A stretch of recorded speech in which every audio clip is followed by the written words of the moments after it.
बहू, जरा हंस बोल ले। शहरों में 2 कमरे का मकान ही एक सामान्य फैमिली के लिए किसी सपने के पूरे होने जैसा होता है। आम सी नौकरी करने वाला रवि किराए से रहा करता था, लेकिन उसकी चालाक बीवी सीमा। आप अपने पापा को क्यों नहीं बोलते हो? गांव का मकान बेचकर यहाँ शहर में घर ले ले। अरे कैसी बात कर रही हो? यहाँ कैसे रहेंगे? वहाँ बड़ा खुला इलाका, यहाँ छोटा सा 2 कमरे का मकान, वो भी ना जमीन में ना आसमान में। पता है, माँ पापा को टहलने का भी शौक है। इस शहर की धूल मिट्टी में कहाँ जाएंगे? नहीं नहीं। सीमा एक बार को चुप हो जाती है, लेकिन ठान लेती है कि वो रवि के पिता से किसी भी तरह पैसे लेकर रहेगी। शाम को जब रवि आता है तो बच्चे रो रहे होते हैं। अरे क्या हो गया इन दोनों को? रो क्यों रहे हैं? दोनों अंदर जाओ, मैं पापा से बात कर रही हूँ। दोनों अंदर चले जाते हैं। अब बताओ क्या हुआ? क्यों मारा है बच्चों को? अरे मैं क्यों मारूंगी? पागल नहीं हूँ मैं।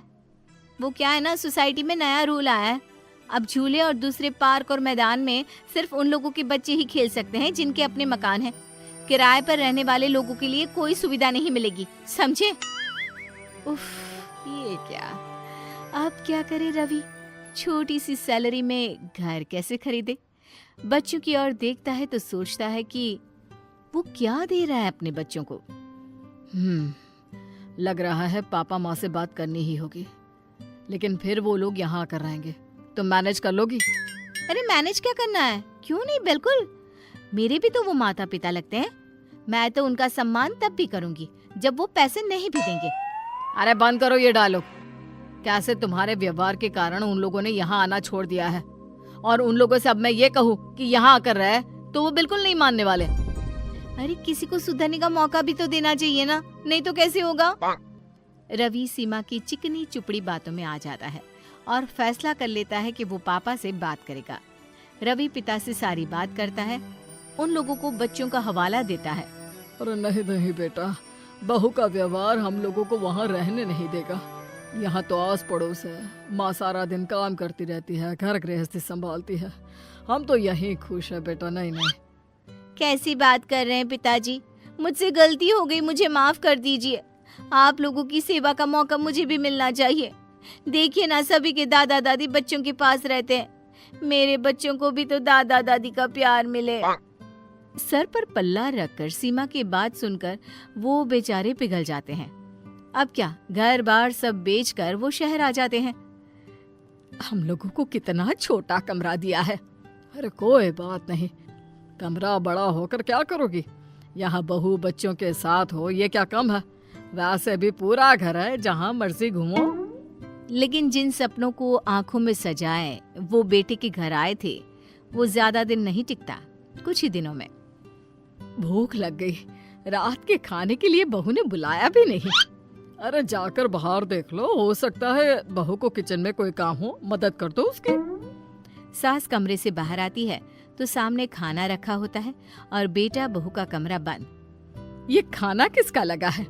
लगता है बहू रख कर भूल गई होगी। सास बहू के कमरे का दरवाजा खटखटाती है, जो अंदर से बंद होता है। हाँ माँ जी, क्या हो गया? क्यों रात के वक्त में मेरे कमरे का दरवाजा पटक रही हैं? बहू, वो रात का खाना सब साथ खाते हैं, लेकिन आज ना ही तूने हम लोगों को बाहर बुलाया, ना ही खुद खाया। और ये 2 थाली में खाना किसका लगा रखा है? आपका और पिताजी का। और किसका? हम लोग तो खाकर सो भी रहे हैं। आप लोगों का खाना लगा दिया था। अरे लेकिन खाना लगाकर बता भी तो देती। क्यों माँ जी, देख लिया ना, खा लीजिए अब। सास को लगता है जैसे जानवरों को खाना दिया जाता है, बहू वैसे ही हमें खाना दे रही है। लेकिन वो कुछ नहीं बोलती। कहती भी तो क्या कहती? क्या हो गया? क्या सोच रही हो? खाना गरम कर कर खा लेते हैं। तो सास को खाना होता तो बार बार बहू का मुंह देखती। फिर एक दिन ससुर टीवी वाले कमरे में बैठकर टीवी देख रहे होते हैं कि ये क्या है पापा जी, आप अपने कमरे में क्यों नहीं रहते हैं? यहाँ लोगों का आना जाना लगा रहता है।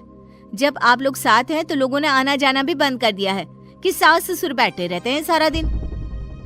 बहू, मेरी भी कुछ सहेलियां बनवा दे। सारा दिन घर में बैठे बैठे बोर हो जाती हूँ। घर पर तो कोई हम लोगों से बात भी नहीं करता है।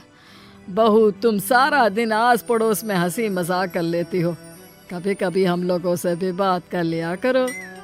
क्या बात करूं आप लोगों से? हाँ, अरे ना हो तो गांव चले जाइए ना कुछ दिनों के लिए, मन लग जाएगा।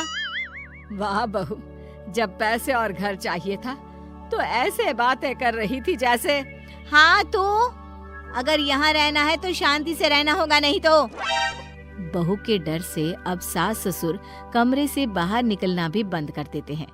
अब एक कमरे में बंद सास ससुर को खाना भी बाहर रखा मिलता, ना कोई बात करने वाला, ना कोई कुछ बोलने वाला।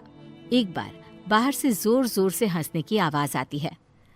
लग रहा है कोई आया है, हंसे बोले कितना वक्त हो गया है, काश हम बाहर जाकर हंस बोल लेते। हाँ सही बोल रही हो, चलो बाहर जाकर देखते हैं कौन क्या बात कर रहा है।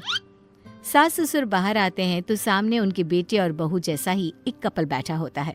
सभी खा पी रहे होते हैं और हंस बोल रहे होते हैं। कपल में से लड़की उठकर दोनों के पैर छूती है। नमस्ते अंकल, नमस्ते आंटी।